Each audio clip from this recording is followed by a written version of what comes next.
Pernah nggak sih kamu kondangan sama pasangan kamu pakai batik yang rapi atau even pakai jas, terus bingung gimana ya bawa HP kamu yang 2 biji, power bank, dompet kamu yang tebel, atau even iPad yang kamu mau pakai di tongkrongan sehabis kondangan? Jelek banget kan kalau kantong celana sama baju kamu penuh dengan gadget-gadget tadi? Nggak matching juga kalau kalian pakai text pouch ataupun sling bag. Yang ada pasangan kamu ngambek karena bikin nggak matching tampilannya. Rasanya memang cukup sulit menemukan tech bag alias tas untuk naruh-naruh gadget yang bisa mendukung penampilan yang formal, kayak buat meeting dengan klien, kondangan, dinner, ataupun sebagainya gitu. Makanya aku seneng banget nemu clutch bag lokal yang kualitasnya premium. Dan juga dia muat untuk menampung gadget-gadget yang aku pakai sehari-hari. Dan tentunya tampilannya berkelas sehingga cocok untuk mendukung business look ataupun formal looks.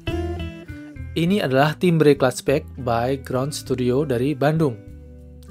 Bahasa desainnya mungkin terinspirasi dari Grams 28 ya, perusahaan dari Hong Kong yang produk sling bag, laptop sleeve, ataupun kamera bagnya tuh udah rame berseliweran di YouTuber gede-gede di luar negeri sono. Tapi it's okay for me, meskipun mereka terinspirasi desainnya dari sono, tapi mereka tetap punya sentuhan tersendiri ya. Dan buat konsumen seperti aku, justru seperti ini yang aku cari.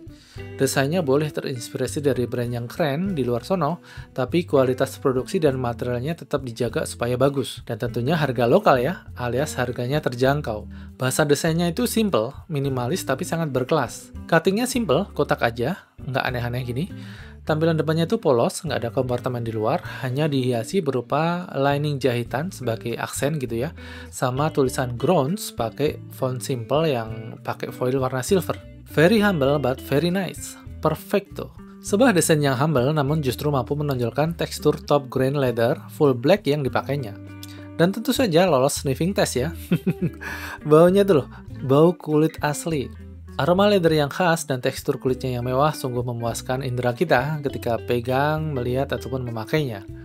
Nah, untuk dimensinya sendiri memiliki lebar 29 cm, tingginya 20 cm, dan ketebalannya 3 cm. Profil siluetnya terlihat masih slim ya, meskipun ini memiliki bentuk kayak dua sleeve iPad yang ditumpuk. Kemudian clutch bag ini juga dilengkapi dengan hand strap yang kalian bisa pasang di sisi kanan ataupun sisi kiri. Dan detailnya ini keren sih, beneran. Kaitan strapnya ini bisa disembunyikan di lipatan tengah sini biar kelihatan tetap rapi gitu. Keren kan? Nah, karena kaitannya ada di kanan dan kiri, kalau kalian mau, kalian bisa juga tambahkan long strap, sehingga dia bisa dipakai sebagai sling bag. Jadi multifungsi ya, handbag, clutch bag, ataupun sling bag. Kayak yang aku pakai ini aku pakai long strap dari Alpaca. Kenapa aku pilih ini? Karena ada fitur magnetic lock-nya ini. Ini nyaman banget sih buat lepas pasang tas, terutama kalau kalian lagi ngelewatin security check. Oke, lanjut ke bagian dalam ya. Di bagian dalamnya ini terbagi menjadi dua kompartemen besar, plus satu quick access pocket di tengahnya. Bagian dalamnya ini menggunakan bahan bludru ya, warna hitam, sehingga menambah kesan mewah gitu ya. Namun sejujurnya aku pribadi lebih suka kalau inner seam-nya itu pakai bahan satin dan warnanya terang gitu ya, biar gampang cari barangnya. Kalau hitam gini agak suka nggak kelihatan sih barang-barang. Kompartemen bagian belakang ini muat untuk iPad Pro 11 inch. Kemudian ada juga hidden pocket yang dilengkapi dengan zipper ya, untuk barang-barang yang mungkin butuh disimpan lebih aman, kayak pasport mungkin, ataupun STNK, ataupun KTP gitu ya. Sayangnya menurutku model zipper yang kayak gini cukup menonjol ya bagian kepala zippernya, sehingga berpotensi bikin baret iPad. Jadi pastikan iPad-nya selalu kalian pakai in casing ya, biar tetap aman. Di bagian tengah, quick access pocket ini kalian bisa pakai buat naruh barang-barang yang sering akan kalian ambil gitu ya, biar nggak ribet karena tenggelam di antara tumpukan barang lainnya. Sedangkan di kompartemen utama bagian depan ada slot untuk kartu berjumlah 8 kartu, dan ada juga kantong untuk cash di bagian belakangnya. Cukup banyak ya slot kartu ini, sehingga kalian bisa kosongin isi dompet kalian kalau mau, sehingga kalian bisa pakai clutch bag ini tanpa pakai dompet sama sekali. Sekarang kita coba untuk fully loaded clutch bag ini dengan essential gadget yang biasa aku pakai untuk sehari-hari. Nah, profil dari clutch bag ini kan tipis ya, jadi pasti akan lebih nyaman dan lebih bagus kalau gadget kalian pun profilnya tipis. Dan tentu saja karena muatannya nggak banyak, cukup bawa barang-barang yang esensial saja. Di kompartemen belakang biasa aku pakai untuk naruh iPad Pro M2 yang aku lengkapi dengan casing model folio lipat begini. Ini tujuannya supaya nggak terlalu tebal dan berat ya. Tentunya ditemani dengan keyboard lipat Targus seperti ini yang bisa dibuka tutup, kemudian juga Apple Pencil. Buat aku, ini adalah kombinasi yang paling pas. Karena kalau pakai Magic Keyboard itu mungkin terlihat lebih keren dan mungkin ngetiknya lebih enak, tapi beratnya bisa nambah 1 kilo sendiri, jadi buat aku males sih. Di Quick Access Pocket biasanya aku pakai buat naruh HP sama dompet, atau kalau lagi bepergiannya pakai mobil ya isinya HP, dompet, dan kunci mobil. Untuk dompetnya aku pakai dompet tipis dan minimalis dari DNAC. Ini dilengkapi dengan mekanisme Quick Access 6 slot kartu dan juga dilindungi dengan RFID.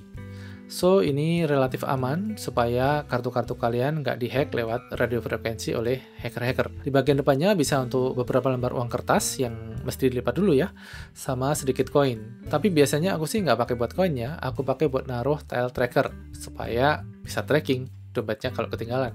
Tentu saja 6 slot kartu itu masih kurang ya, karena kan biasanya selain bawa kartu debit, kartu kredit, ada juga KTP, ada kartu asuransi, dan SIM, dan sebagainya. Untungnya di kompartemen utama bagian depan tadi ada slot yang berjumlah 8 slot tadi ya, untuk naruh-naruh kartu tambahan. Termasuk kalau kalian mau naruh tracker dari Tile yang bentuknya kayak kartu ini. Ini penting sih buat om-om yang kayak aku yang udah mulai gampang lupa kayak gini. Mulai pikun kayaknya. Nah, untuk daily driver, aku pakai Google Pixel 7 Pro. Sayangnya, HP ku ini kurang bisa diandelin ya, baterainya buat bertahan seharian, apalagi kalau usage-nya lumayan berat gitu ya. Jadi buat aku, membawa powerbank itu udah wajib hukumnya ya. Untuk powerbank, aku suka banget sama powerbank dari Olight 5000 mAh yang super tipis ini. Ini ketebalannya cuma 0,8 cm. Nggak nyampe 1 cm, tipis banget. Dan dia masih bisa deliver fast charging sampai dengan 20 watt. Pas banget buat iPad sama Google Pixelku. Powerbank ini juga udah MagSafe friendly ya, jadi kalau kalian nggak mau ribet dengan kabel yang berseliweran, kalian bisa pakai fungsi wireless chargingnya. Saking tipisnya, kalau dibandingkan dengan casing Google Pixel, ini lebih tebalan casing Google Pixelnya, jadi nggak kelihatan bulky sama sekali. Meskipun sudah membawa powerbank, rasanya bakalan lebih tenang kalau bawa charger ya. Makanya aku selalu membawa charger brick yang versi slim ini. Ini dari SFast A69 Ultra Thin 30 watt. Ketebalannya cuma 1,5 cm, tapi powernya bisa ngasih 30 watt. Jadi ini bisa deliver fast charging untuk iPad sama Google Pixelku. Dan untuk kabelnya, aku pakai kabel magnetik dari USAMS, supaya gampang aja gitu, nggak harus ribet-ribet karena dia sudah magnetik. Jadi otomatis dia ngegulung dengan rapi. Selain ringkes, dia juga sudah support power delivery sampai dengan 60 watt. Nah, untuk kebutuhan kerja on the go, aku selalu membawa USB hub Rexus dan eksternal SSD Samsung. Lagi-lagi dari sisi ukuran keduanya cukup slim ya. Yang Rexus ini paling cuma 1 cm dan yang Samsung SSD ini bahkan mungkin cuma setengah cm. Jadi praktis dan simple aja bawanya. Nggak ketinggalan juga untuk TWS. TWS yang selalu aku pakai adalah dari Nothing Ear 2. Dan terakhir, meskipun seenak-enaknya nulis di iPad pakai Apple Pencil, buat aku nuangin ide-ide konten YouTube tuh akan lebih mengalir kalau aku coret-coret langsung di kertas gitu. So, selalu ada di everyday carry-ku, notes dari Figure Notes yang ditemani dengan bolpen cantik dan klasik dari Saver. Ini bolpen yang cukup premium ya, tapi experience megangnya, ngelihat build quality-nya itu bikin puas sih. Nah, ini dia tampilan Timbre Clutchpad by Ground Studio dalam kondisi fully loaded. Masih kelihatan rapi ya, masih nggak boncos-boncos gitu.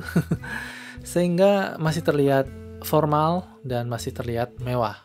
Pokoknya mantap sih. Aku pribadi puas dengan kualitas produknya, baik dari material kulitnya, desainnya, ataupun overall usage-nya. Dan untuk harganya, Clutchpad ini dijual seharga 800 ribuan. Kalau kalian tertarik, bisa lihat link pembeliannya di deskripsi, dan moga-moga barangnya masih ada ya. Oke, aku rasa cukup itu aja sharing aku soal Timbre Clutchpad dari Ground Studio beserta barang-barang ataupun gadget-gadget yang profilnya tipis ya, yang bikin cocok untuk ditaruh di Clutchpad ini. Oke, itu aja. Thank you for watching. Semoga menginspirasi and adios.